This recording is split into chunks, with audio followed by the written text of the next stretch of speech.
Hey guys, what's up? I'm CJ from First Bytes and today it's a showdown between the Realme 3 Pro versus Redmi Note 7 Pro. But before that, as usual, do hit that subscribe button and the bell icon if you haven't already. Now, when I look at a smartphone, design is something I kind of look forward to. And Realme has an eye-catching design, I completely agree. But we have the Redmi Note 7 Pro with us, so it's not something out of the box. In fact, if you'll see, both have the same gradient look on the back. And even if we ignore the same look, the thing that really bugs me is the fact that Realme has a plastic back, while the Redmi phone has a stunning glass back. And that too on a same price, which is like 14,000 for the 4GB variant. If glass back is not a turn off, then listen to this. Realme 3 Pro comes with a micro USB slot, whereas the Redmi phone has a USB Type-C. By the way, Redmi also has the headphone jack. It's just sitting on the top. There is also the Air Blaster, again not on the Realme device. And considering the similar pricing, it's kind of sad to see Realme compromising here. So design wise, even though both the devices look very much similar, the Redmi has the clear upper edge. Now this is interesting. Both devices have the same display, a 6.3-inch Full HD LCD. Though if we talk about more screen space, Realme has a little edge in that part, like with thinner bezels and a smaller chin. And while both the phones have a drop notch, Realme has more like a OnePlus style notch, meaning smooth curves on the edges.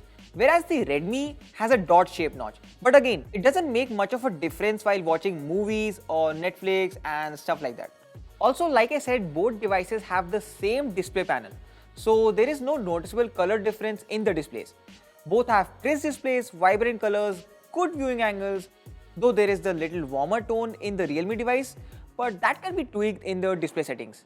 But going a little deeper, the Realme 3 Pro is definitely slightly better than the Redmi Note 7 Pro. So all in all, we see that with thin bezels and a brighter display, Realme 3 Pro takes the lead here. In my Redmi Note 7 review, I told you that Redmi is a blockbuster when it comes to gaming performance. But here, Realme also does a phenomenal job in the gaming part. Here, I'm testing PUBG on the maximum graphics and what I'm getting is a smooth and seamless experience. As you can see too, same snappy performance is with the Fortnite game as well. The game runs smoothly on both the devices.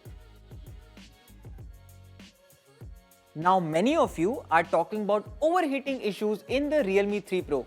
Here, I would like to clear out that I face no such issues, be it the Realme 3 Pro or the Redmi Note 7 Pro.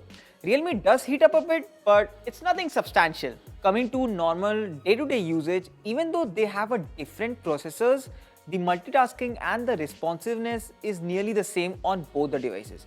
It's not very snappy or smooth like what you get on a OnePlus, but it's okay, like nothing major here. Now of course the user interface plays a major role in terms of responsiveness of the device. So both the phones have different Android based UI. Realme comes with ColorOS and honestly it's my first time with ColorOS, and the Redmi has the MIUI, which is always fond of ads. But both of them are updated on Android 9 Pie, so that's a relief there. And if you're fond of extra features and options, the ColorOS on the Realme has more of them, particularly in the security part. And while people rarely use such features in daily life, it's nice to see Realme taking care of their customers. There are also more gesture options in the Realme phone, and not just only in the navigation bar, but also generally for taking screenshots or creating a split screen. MIUI on the other hand is less cluttered and is easy to use. Overall, it's you who has to decide, MIUI or the ColorOS. Let me know in the comments down below. Now it's important to note that the Redmi Note 7 Pro has a hybrid SIM slot, which means you can put one SIM card and one memory card or just two SIM cards. Whereas Realme has a triple SIM slot tray, meaning you can put two SIMs and a memory card all at the same time. And even though Realme has the micro USB slot, the device supports Quick Charge 3.0, and with the powerful 20-watt adapter inside the box, it took me only 30 minutes to charge the device, like up to 50%. Meanwhile, the Redmi Note 7 Pro does support Quick Charge 4.0, but it only comes with an 18-watt adapter. That means you can't really use it up to its full potential. As for the battery, both devices come with nearly the same battery of 4000 mAh. Therefore, with all the gaming and multitasking, both phone battery will last about 5 to 6 hours on a single charge. Let's finally move on to the most interesting part, which is the camera. Now there are a lot of things going on with the camera in both these devices. So the Redmi phone has a 48 megapixel primary lens on the back and the Realme has a 12 megapixel lens. If we look at the images, both show some pretty good colors and detailing. But if you notice, the Redmi images look slightly dull compared to the Realme phone. Also, you will notice that the Realme 3 Pro is little better than the Redmi in terms of producing good colors and dynamic range. Though the Redmi phone has of course more details because of using the 48 million pixels through the process of pixel binning. I've made an entire video explaining the 48 megapixel on the Redmi camera, so you might want to check that out. Just click on the link above.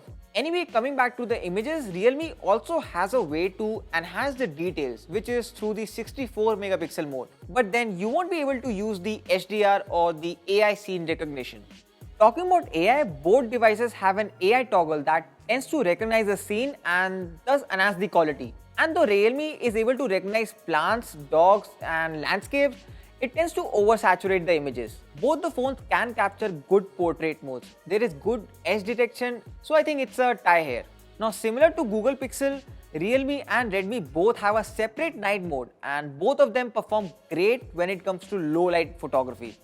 But here also we see that Realme 3 Pro takes the lead in producing good colors and keeping up with the details, though there is a slight reddish cast we see in some images.